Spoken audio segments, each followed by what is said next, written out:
Video brevissimo, 2 minuti per chiarire un punto fondamentale.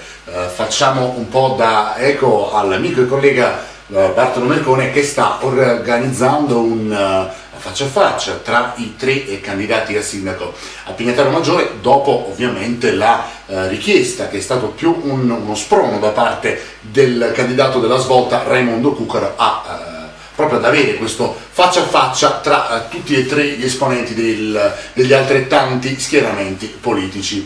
Pare infatti che già dalla prossima settimana ci sia l'ottima probabilità di vedere appunto seduti faccia a faccia, manco a farlo apposta, Gaetano Fucile, Pier Giorgio Mazzuccolo e Raimondo Cucaro. Dovrebbe condurre questo evento interessantissimo la collega Ida Iorio.